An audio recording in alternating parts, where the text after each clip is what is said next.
Bonjour à tous et bienvenue dans un nouvel épisode de Crypto Hebdo. Très content de vous retrouver comme chaque lundi. Alors aujourd'hui au programme, on va faire une analyse du Bitcoin et de Chainlink qui vient de sortir d'une période de consolidation. Mais surtout, je voulais vous présenter deux outils que j'ai découverts au travers de la chaîne de Crypto Fuego. Alors je vous mets un lien en description, je vous invite à aller voir ce qu'il fait. Je trouve qu'il délivre beaucoup de contenu de qualité sur sa chaîne.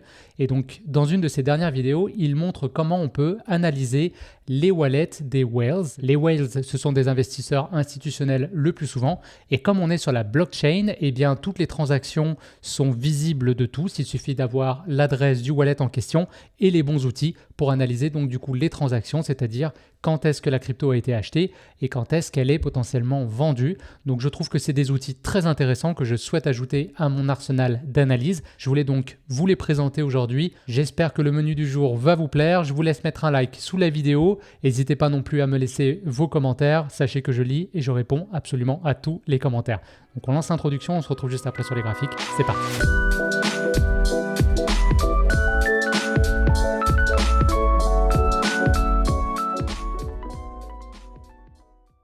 Alors on se retrouve sur le graphique du Bitcoin contre le dollar américain comme d'habitude et on voit que Bitcoin continue d'évoluer latéralement dans une période de consolidation.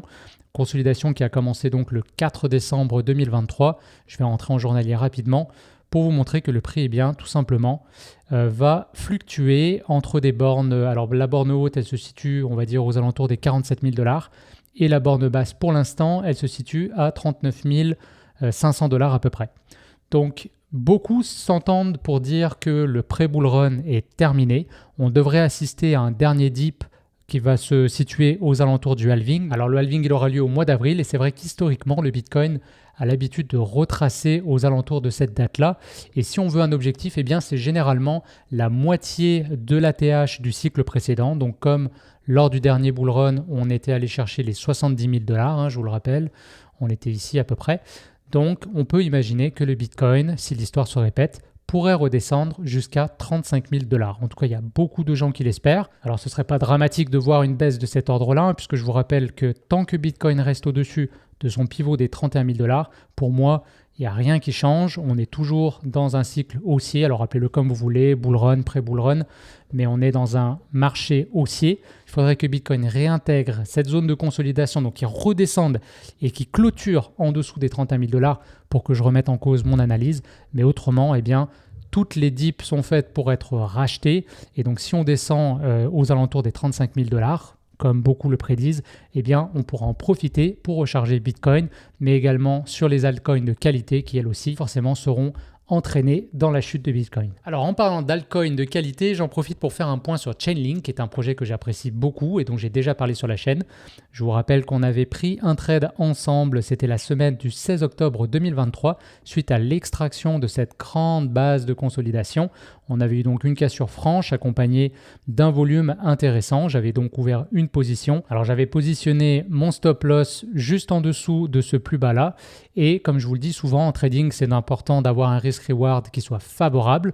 D'ailleurs, petite parenthèse, j'ai prévu de vous faire une vidéo sur le sujet puisque je trouve fascinant qu'on peut gagner de l'argent sur les marchés même avec une stratégie qui délivre une performance identique à une entrée aléatoire. Donc imaginez que vous avez raison seulement 50% du temps.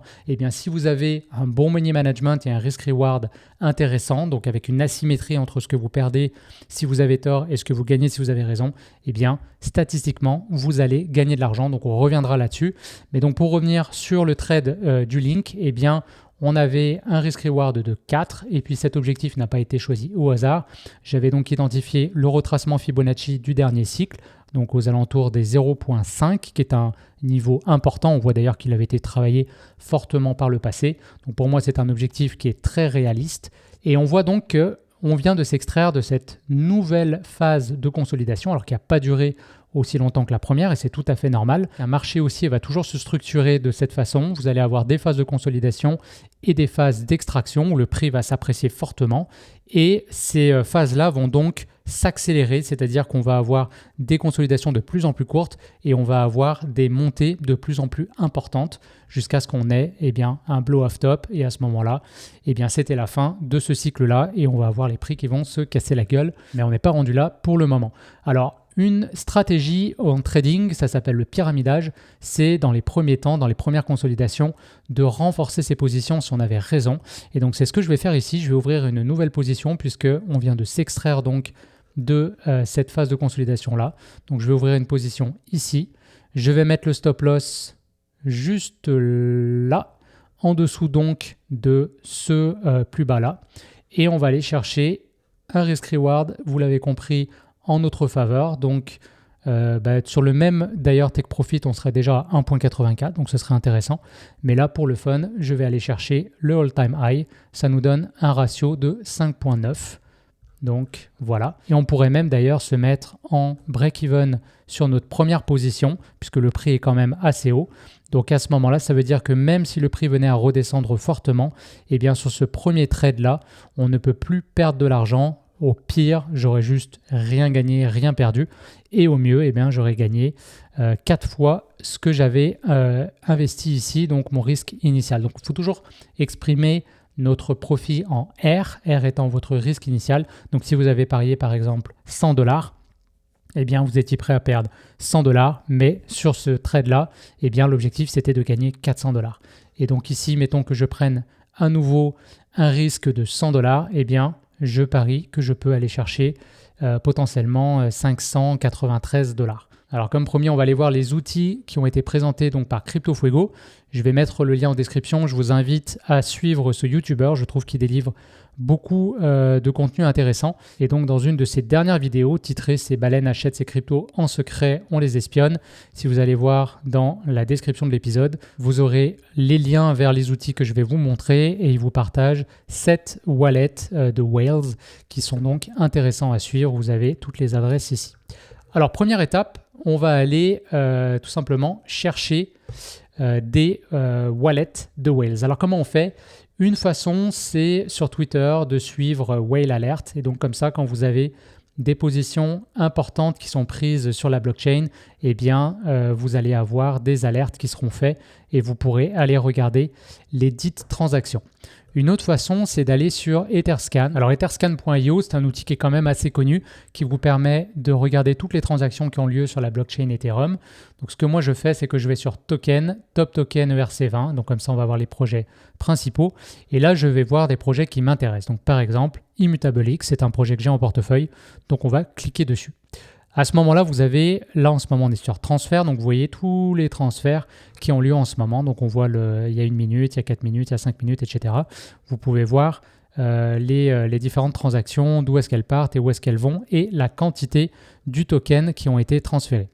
Donc si vous voulez voir les wallets des Whales, vous avez juste à cliquer sur Holders et comme ça vous voyez les wallets importants qui détiennent cette crypto-monnaie-là. Vous pouvez même cliquer ici et vous aurez le chart complet. Là, on voit par exemple le wallet de la fondation. Donc, si vous vous intéressez à la tokenomique du projet, tout ça, bien sûr, est public. Ils vont vous dire exactement combien de cryptos ont été délivrés pour la fondation, pour les premiers investisseurs, etc. Et puis ensuite, qu'est-ce qui va être ouvert au public. Et donc, on voit que là, plus on descend et plus on va vers ensuite des petits holders du projet. Alors après, on s'entend, on est dans le top 100 des token holders. Donc, même le plus petit token holder affiché ici va être pour nous une baleine. Donc, ça va être intéressant d'aller voir ce qui se passe sur son portefeuille. Donc, une fois qu'on est là, je vais revenir sur la page précédente. Vous pouvez ensuite naviguer sur les différentes pages. On va donc aller voir des wallets un petit peu plus loin que les plus gros détenteurs qui là, généralement, vont être, comme je le disais tout à l'heure, plutôt des personnes qui sont impliquées dans le projet, donc qui n'auront pas nécessairement la même possibilité de vendre leur token. Donc, je vais plutôt aller voir, par exemple, ce wallet-là. Je vais le prendre au hasard. On peut copier son adresse. Et ensuite, on va aller donc sur l'outil que présentait CryptoFuego. Donc, ça s'appelle Zerion. Et si vous allez ici, vous avez juste à dropper l'adresse du wallet en question. Touc. Il va s'afficher ici. On clique dessus et là, vous voyez combien déjà ce porte-monnaie va détenir. On voit tout ce qu'il y a sur ce wallet-là. Donc, il y a du Hashflow, ImmutableX justement, on le savait déjà, du DYDX, du Ethereum, du BNB et il a également du stablecoin. Donc, on va aller voir sur ImmutableX maintenant. Si je clique ici, on a le chart qui s'affiche ici de l'évolution du prix. On est donc, là, on voit en 1 heure, en 1 jour, en 1 semaine, en 1 mois, en 1 an. Et au maximum. Et là, on voit des petits symboles. Donc, on a un symbole de plus ici. Donc là, c'est quand il a acheté. Et là, on a un symbole de moins, donc c'est quand il a vendu. Et si vous allez dessus, vous voyez exactement combien il a vendu. Donc là, on voit par exemple qu'il avait acheté 20 440 Immutable X. Et ici, il en a vendu 5 700. Donc il a effectué un premier TP ici, mais on voit qu'il détient encore beaucoup de crypto. Donc ça va être intéressant de le suivre pour surveiller quand est-ce que cette baleine prend des profits pour ne pas se faire avoir. Et donc nous aussi prendre des profits quand ce sera le moment. Donc vous voyez, c'est une recherche qui est assez facile à faire et qui vous donne une information très précieuse puisque vous allez savoir quand est-ce que les whales vont sortir du marché et à ce moment-là, vous saurez que ce sera un bon moment pour vous aussi de prendre des profits. Donc je vous recommande d'aller surveiller les projets que vous avez en portefeuille, essayer d'identifier une poignée de wallets de whales qui vont détenir les mêmes cryptos que vous et comme ça vous allez pouvoir surveiller pendant le bull run quand est-ce qu'il y a des profits qui sont pris. Et c'est intéressant aussi de voir que sur certains projets, eh bien, on a ici le coût moyen, par exemple on est à 1,83 $, j'ai pris cet exemple là, on n'est pas si loin là de la phase d'accumulation par rapport à cette whale. On voit qu'il y a eu ici un achat qui était équivalent quand même à presque 20 000 $ américains et là en l'occurrence il n'y a toujours pas eu de vente. Donc pour quelqu'un qui est intéressé par ce projet là, vous avez un prix qui est peut-être un petit peu moins intéressant que la whale, mais on n'est pas si loin que ça. Et sur d'autres projets que je suis allé voir un petit peu avant de faire la vidéo, on est même sur des prix des fois qui sont en dessous du coût moyen payé par les baleines. Donc ça peut nous confirmer qu'on est encore à un moment intéressant sur le cycle pour accumuler des altcoins de qualité. Allez, on va en faire un deuxième pour le fun et pour être sûr que vous avez bien compris. Donc je vais prendre par exemple Render, qui est un projet que j'ai en portefeuille. Donc vous cliquez sur Holders. Ensuite, on va aller voir un petit peu plus loin et on va chercher un wallet qui nous intéresse. Tiens, là, par exemple, on a quelque chose d'intéressant. Je vais copier celui-ci. On va le coller ici sur Zerion. Touc. Et voilà, donc on voit que c'est un wallet qui détient pour 60 243 $ américains de crypto, dont Render, Storj, Ethereum et USD Coin. Donc on va aller voir pour Render. Vous cliquez bien sur le projet. Là, vous avez le graphique qui s'affiche. On va prendre du recul, on va regarder sur l'année. Tiens, on voit qu'il avait accumulé bien avant. Et voilà. Ah ouais, donc là, on voit que cette baleine était vraiment early sur le projet Render puisqu'elle avait acheté avant le dernier bull run. On était en 2020. Là, vous avez la date qui apparaît juste ici. Donc, elle avait accumulé énormément. Elle n'avait rien vendu. Donc, peut-être qu'elle s'était fait piéger elle aussi. Elle pensait que ça irait beaucoup plus haut. Et là, on voit qu'elle vient de prendre profit dernièrement. Donc là, je pense qu'on était sur le mois. Voilà. Ça vient tout juste d'arriver. Elle a vendu pour 25 000 $ quand même de Render. Mais alors au prix qu'elle l'avait acheté, on s'entend qu'elle a fait une très belle performance. Donc voilà, super intéressant de suivre ça. Là, vous avez toute l'historique du coup des transactions. C'était acheté en 26 novembre 2020, 18 janvier 2021 et elle avait vraiment des CA comme ça. C'est intéressant parce que ça vous permet de voir aussi les bonnes pratiques, tout simplement, parce que c'est exactement comme ça qu'il faut vous aussi acheter vos cryptos. Acheter quand le marché est horizontal, vous achetez pas en une fois, vous achetez en plusieurs fois, c'est ce qu'on appelle du DCA ou du Dollar Cost Averaging. Et de la même façon, vous ne vendez pas tout en un bloc, vous prenez des profits tranquillement. Donc j'imagine qu'en retour à la TH, on va avoir d'autres prises de profit par ici. Et puis si on va sur des all-time highs qui risquent bien d'arriver sur le Render, et bien à ce moment-là, j'imagine que la baleine va sortir. En tout cas, super intéressant.